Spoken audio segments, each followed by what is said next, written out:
Welcome to the FRC game. Your goal is to fulfill your stakeholders' priorities. For some players, this means protecting your property from flood damage. For other players, this means getting commission to build FRM measures on behalf of other players. And some other players have different priorities entirely, such as getting political votes of approval. Either way, each player's priority will have an impact on the flood resiliency of this town called Hydrocin. Unfortunately, there's not enough money going around to buy everything, and there's not enough time to help everyone each round. And wasteful, hasty decisions can lead to unprotected properties flooding, damage costs rising, and the town falling apart. It's up to you to ensure that your goals are met amidst the converging and diverging priorities of other players. This is a negotiation game. You'll be debating and discussing three major things. Who is the next priority for protection? Which FRM measure should be chosen to protect them? And who will fund these measures in the first place? Each player earns points in different ways, but generally, you'll gain most of your points when specific FRM measures get placed, and when specific locations are undamaged or unharmed by flooding. Before we can survey the town to see what's under threat of flooding, we need to learn how to navigate the Miro board itself. I recommend pausing the video here and clicking the link in the description below on a laptop or a desktop computer. This link will take you to the practice board where you can follow along yourself while keeping this video on another screen. The first thing you'll need to learn upon entering the Miro board is how to move and how to zoom. To move around on the board, hold the right mouse button or put 2 fingers on the trackpad and then move your mouse or fingers around. To zoom in and out, use the scroll wheel on your mouse or pinch your fingers on the trackpad. If you zoom or scale around enough, you'll eventually find a little set of rectangles on the top right corner of each section in the game. These are called navigation consoles, and they're one way to conveniently move around the board to take you wherever you need to go. Click the tiny arrow on the top right of each rectangle to move around. Try clicking to Map now. Welcome to Hydrocin. This town has a beautiful waterfront, and it has a river running straight through the middle of the town. And, unfortunately, this town is quite vulnerable to flooding.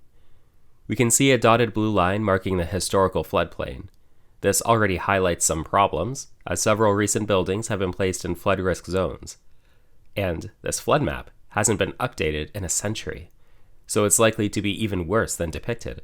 It's likely that more than half the town is currently at risk of flood damage and infrastructure vulnerability without our intervention. On this map, we can see many points of interest, most notably the residences of several players in the game. A little locate button can be found above certain buildings. Let's see whose vulnerable house this is by clicking the arrow on the top right of this rectangle. This takes us to a residential area. Specifically, we are now looking at the card representing the president of the Community Residents Association in a mobile home area. There is a lot of text on this card, but you don't need to comprehend it all at once. It's mostly just little reminders for different phases of the game. On the top right is where you double-click and type in your name. On the side here is your budget. Most players get some extra savings each round, though not everyone. Some players even have ways to earn bonus income, like how the engineering firm gets paid if the town builds a dam, traditional dike, or other large-scale engineering measure. Here, you can find a list of expenses. Mostly these are things you have to pay whenever your property is damaged by flooding. There are some other types of expenses though. For example, the provincial politician and insurance company do certain payouts when flooding occurs. The left side is the important side for making sure you win the game. Essentially, your objective is to convince other players to do things that score you points. For example, if the town places a protect or accommodate measure anywhere on the map, the mobile home area player will earn a point. Remember that you just need a certain amount of points to win, and therefore you can freely win with other players. However, your avenue for victory often means encouraging stakeholders like the mayor or federal politician to spend money on FRM measures that benefit you, likely at the cost of someone else's goals. I recommend glancing at a few other players to see if anybody else shares in the same priorities as you. This can make it easier to form an alliance with someone else, if you suggest FRM measures that you know benefit another player as well as yourself. Let's take a look at what these FRM measures are all about and how they work. Go there using the navigational console or by zooming out and scrolling to the right. This list of FRM measures represents a large variety of ways your town can improve its flood resilience. This is how it looks on the map, this is its name, and this is its strategy. If you're wondering how you're supposed to decide between a dozen options, refer back to your player card to see how you earn points. For us, we are partial towards protection and accommodation measures. The challenge then is deciding which protection or accommodation measure we'd prefer the most. Someone else may be partial to protecting multiple public buildings, meaning they'd probably want a traditional dike. That might be fine, but for us, a dam might do a better job of ensuring we're getting protected, and to help us avoid the argument of who deserves protection the most. The dam will simply go into the river, and we should hopefully be protected no matter what. So even though there are two protection measures and either of them could be good for us, it might be more beneficial to vote for the dam over the traditional dike, just to ensure that we are also protecting ourselves from flood damage. But really, you can advocate for anything you want. Read the description for each measure, including its cost, to get a good idea for what FRM measure you'd like to advocate for. Once you have an idea, drag your matching player icon downward beside the measure of your choice. On the bottom section, you can see personal purchases, like insurance and wetproofing structures. You can place your icon down here if you want to buy something yourself. Your facilitator will make the transaction on your behalf. As a reminder to move these icons, just hold the mouse button and then drag. If you bid on a collective measure, then it's up to the facilitator and mayor to lead the discussion around measures that received many votes or bids. It's up to you, the mayor, and other players to decide those three integral elements to placing an FRM measure. Who should be protected next? Which FRM measure should be placed to protect them? And who will fund this measure? Don't take too long. You only have 10 real-time minutes to place FRM measures until the flood event. You can modify or add bids if you want to put your own money into it. You may find that offering money or other trades can make your arguments much more persuasive.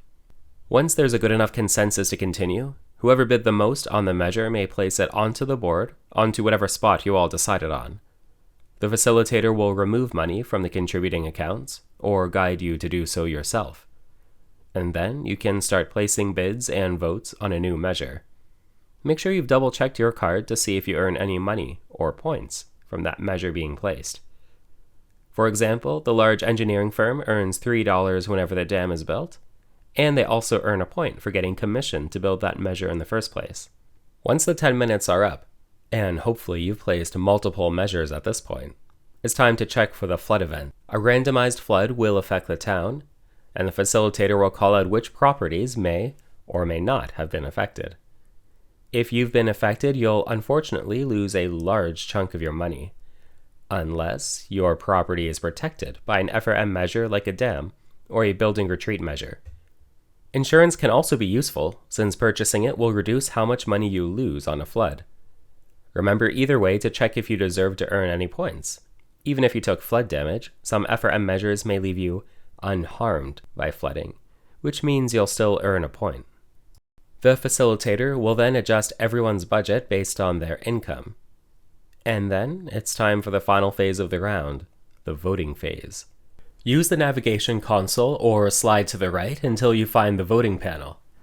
Based on the current round number, drag an FRC logo from the side to either the in favor or against side for each politician in the game. This is your way of conveying whether or not you think they've been doing a good job advocating on your behalf. For some roles, like the community residents and journalists, they also get to grant 1 point to another player. This is your time to announce who deserves to score themselves a point. And this concludes the round. Each of the 3 rounds are identical, and as time goes on, hopefully you'll gain enough traction to find protection for your properties and find ways to earn points by reaching your stakeholders' values. In summary, To succeed in the FRC game, you'll need to negotiate and debate with other players to fulfill your values and improve your town's flood resilience.